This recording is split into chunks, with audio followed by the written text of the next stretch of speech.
está circulando. Me trajiste agua, Marilia, agua de Acuaprados, muy bien. Nota positiva para Marilia.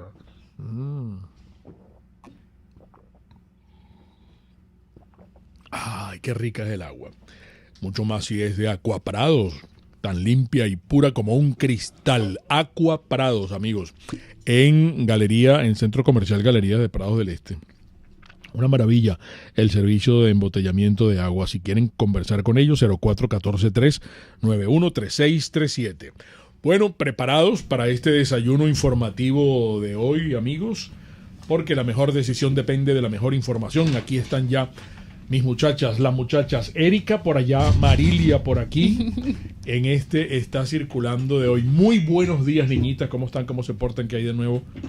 ¿Cómo se mueven? ¿Qué está circulando? Muy buenos días, Mingo. Buenos días, Erika. ¿Cómo están? Buenos días, Mingo, Marilia, y a todos nuestros amigos. Espero que se encuentren muy bien. Sí. Y yo voy a arrancar de una vez, Caray. Marilia, porque aprovechando de nuevo, Mingo, lo que te decía tu vecina, acabo de conseguir una nota del comisionado de la Organización de Estados Americanos para la crisis migratoria venezolana, David Smolansky, que a propósito precisamente de Eldrick Sela, dice que hay varios gobiernos dispuestos a recibir al muchacho, pero que sin embargo, bueno, no va a adelantar mucho para no entorpecer, ¿no?, el proceso. Y comentaba que su oficina está haciendo seguimiento de ese tema, respetando los protocolos internacionales para estos casos. Okay. Bueno. Esperemos que entonces nuestro Eldrick Sela consiga pronto un país que lo acoja. Claro que Exacto. sí. Sí, bueno, mi vecina me decía que a lo mejor Canadá.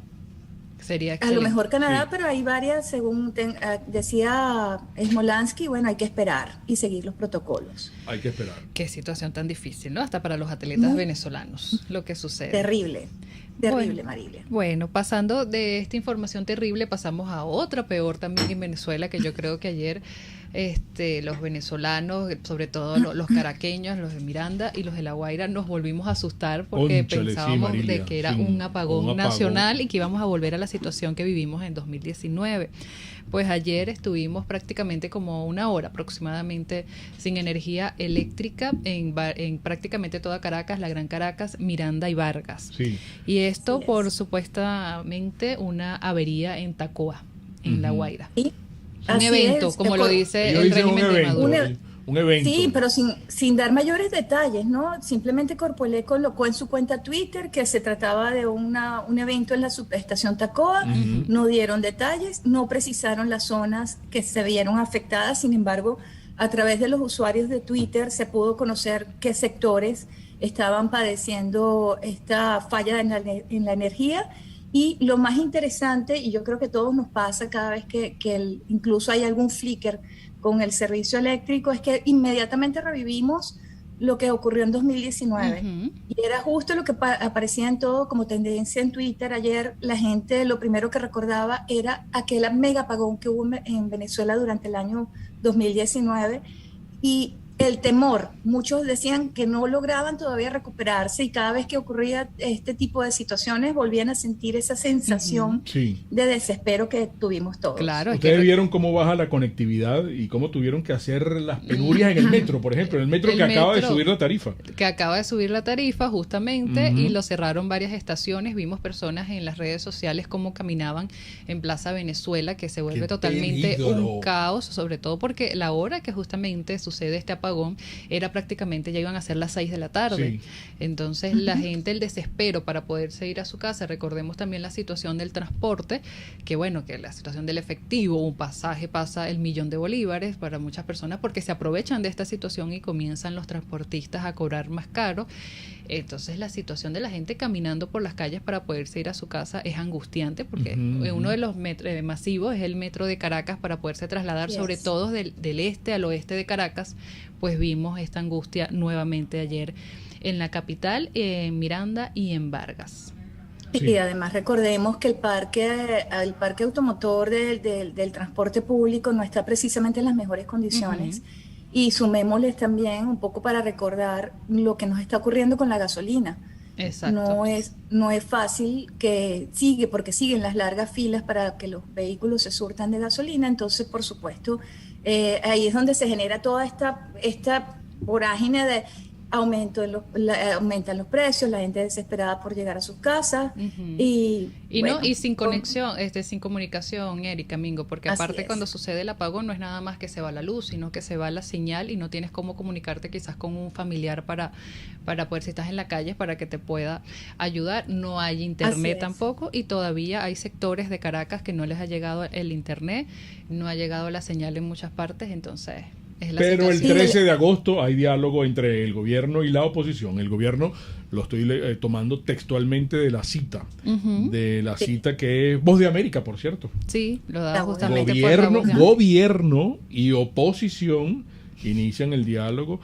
Dejaron colar ahí la palabrita tentativamente, comillas, el 13 de agosto, señoritas. Así es, Mingo. Sí. Y dicen que México será la sede del proceso formal de estas negociaciones para destrabar la crisis política que tenemos en Venezuela, según confirmaron algunas fuentes, precisamente a La Voz de América.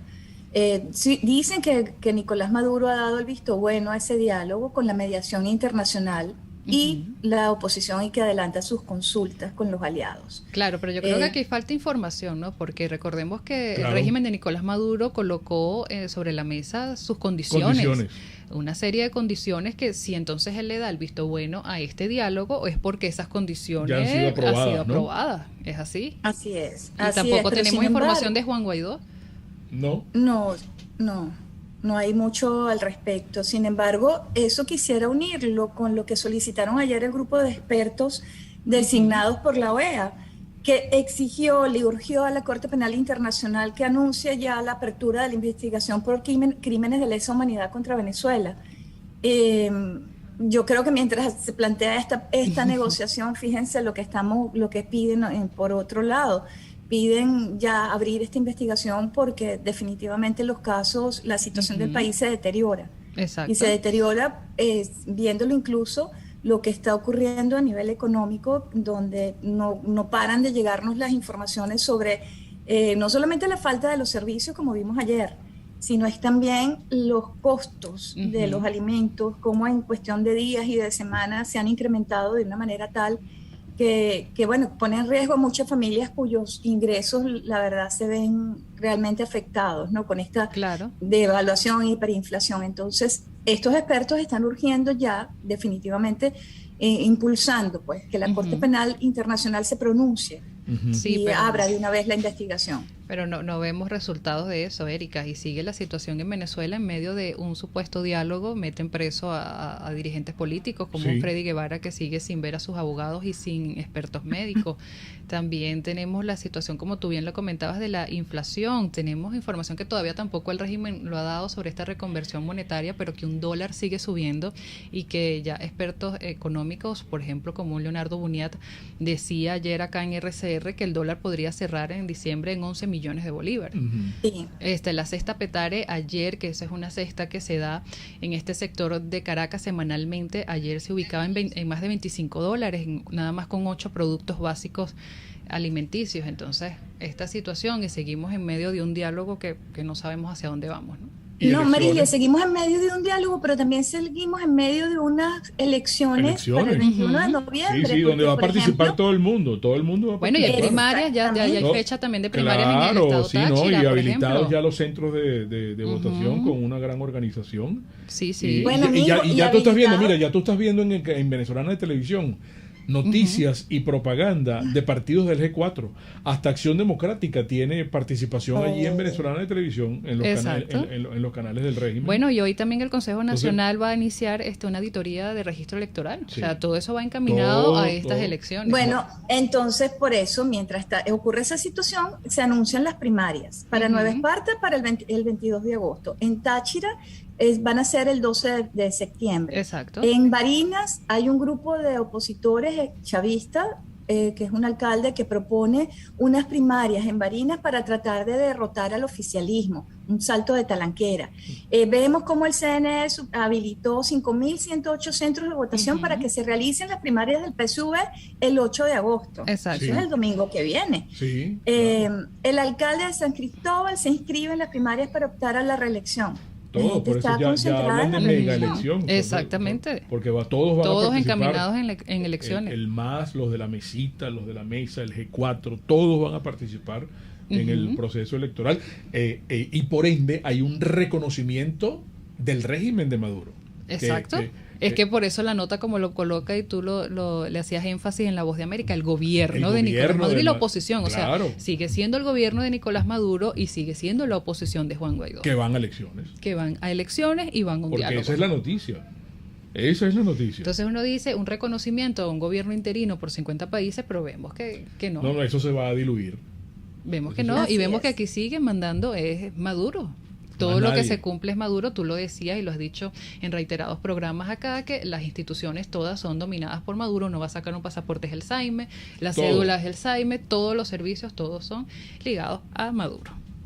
Así es, Marilia. Y bueno, y esa posición de Maduro ahora de pronto va a conseguir un nuevo respaldo porque con la nueva presidencia de Pedro Castillo en Perú, por ejemplo, también tenemos que recordar que Pedro Castillo comenzó ya, bueno, ya empezó a asignar de su gabinete, y uno de sus nuevos ministros, el ministro de Relaciones Exteriores, Héctor Bajar, bueno, dijo que la posición de Perú, la posición del gobierno peruano en relación con el Grupo de Lima y en relación a la postura que el Grupo de Lima venía adoptando hacia Venezuela, pues va a cambiar. Va a cambiar de postura. Sí, porque él no está de acuerdo, justamente escuchaba el discurso antes de entrar, está circulando, él no está de acuerdo con esto de que Estados Unidos siga sancionando a países que más bien necesitan apoyo. Entonces, bueno, ahí ya vemos un poco el cambio de lo que era el Grupo de Lima. Sí, vienen matices para los bloqueos y sanciones. Bueno, listo, van en contra de todas esas sanciones. Un aliado más para Maduro. Un aliado más, y recordemos lo que está pasando en Nicaragua, pese a que sancionaron a la esposa de Daniel Ortega. Bueno, Daniel Ortega va de frente con sus elecciones porque tiene a todos sus precandidatos detenidos, encarcelados. Entonces allí tenemos dos regiones que, bueno, pasan a formar fila con el régimen de Nicolás Maduro. Pero es que ahí vemos el claro ejemplo de entonces de que todas estas instancias internacionales nada más se quedan en denuncia, porque ahí está el vivo ejemplo de Nicaragua, unas elecciones donde todos los opositores están detenidos, sancionas, pero no pasa nada, van igualito a elecciones. Igual pasa acá. Así es. También teníamos una información, Mingo, Marilia, sobre lo que le ocurrió al Nacional. Recuerdan que hace poco habíamos recibido un anuncio de que el Nacional iba a aparecer de nuevo impreso. No lo quieren imprimir. No lo quieren imprimir. Las rotativas, por temor a represalias, se niegan a imprimir el Nacional. El asunto es que son cada vez más los medios que migraron hacia la forma digital, pero recordemos la conectividad que tenemos en el país, que ayer se vio precisamente afectada por el apagón. No, y el bloqueo que pueden sufrir también estos medios digitales. Sí. Estamos en manos del gobierno, como lo estábamos diciendo, todas las instancias. Así es. Entonces, bueno, tenemos este tipo de situaciones que, sobre todo en el interior del país, para comunicarse, para enterarse, para informarse, dependen de los medios, y cuáles son los medios que de pronto a los cuales pueden tener acceso a los medios de la hegemonía comunicacional. Entonces, allí tenemos un poco un poco el drama de lo que nos ocurre en Venezuela, ¿no? Exacto. Situación parecida a Cuba, que ahí siguen los de las protestas, pero tampoco ha pasado nada, ¿no? Pues no, las protestas se han acallado un poco. Yo revisando los medios, los portales, cada vez veo menos reseñadas, así como veo menos reseñadas en los portales internacionales la situación que atravesamos los venezolanos. Bueno, lo de Cuba comienza como, más allá de los generales que han muerto, los militares cubanos que han muerto de manera que no dan mayor información, pues no hay muchas reseñas sobre la situación cubana. Claro, es que es igual la situación de nosotros cuando en 2017. Recordemos la protesta que pensábamos en ese momento que iba a haber un cambio y y vimos jóvenes muertos. Lo que sí se reseña con preocupación es la situación del COVID en el mundo entero. Eso sí es preocupante nuevamente. Veo que los jóvenes están siendo atacados por la variante el Delta, virus. Sí, los jóvenes, los menores dicen de que 40. La variante Delta es más fuerte, es más contagiosa en jóvenes y por eso es que están pidiendo la aceleración de la vacunación. Pero es que vemos que en países, por ejemplo en Chile, donde llevaba la batuta con la vacunación, pues vuelven otra vez a confinamientos en varias ciudades por esto, lo de la variante Delta. Sí. Incluso en China, millones volvieron a confinar, y a cerrar precisamente para combatir la variante Delta, Marilia. Sí, y cerraron varias ciudades, Tokio también, en medio de las Olimpiadas. Y bueno, y nosotros acá en Venezuela, expertos médicos están diciendo que Maduro nuevamente miente con respecto a las cifras, que deben de haber más contagios con esta variante Delta y exigen que la vacunación sea más rápido, que estas vacunas lleguen más rápido y que sea más transparente, porque a medida que se vacunen a la población, pues se puede llegar a la meta que se tenía planteado en octubre, ¿no? Y registramos ayer, el régimen de Maduro daba la cifra, registramos 897 nuevos contagios para llegar a 30.570 casos de COVID-19 en todo el país. En todo el país. En todo el país. Bueno, Mingo, se acabó la visita. Se acabó la visita, niñitas. Muchas gracias por está circulando de hoy. Por cierto, me dicen en materia de sucesos, tengan mucho cuidado. Ojo pelado con la compraventa de carros por internet. En la última semana han asesinado a 5 personas que han estado metidas. ¿Por estas estafas? Sí, pero llegan al asesinato. Imagínate. Sí, delicada la situación. Juicio, fundamento, pórtense bien, no hagan rubiera y será hasta mañana. Enseguida regresamos por todos los medios con Mingo.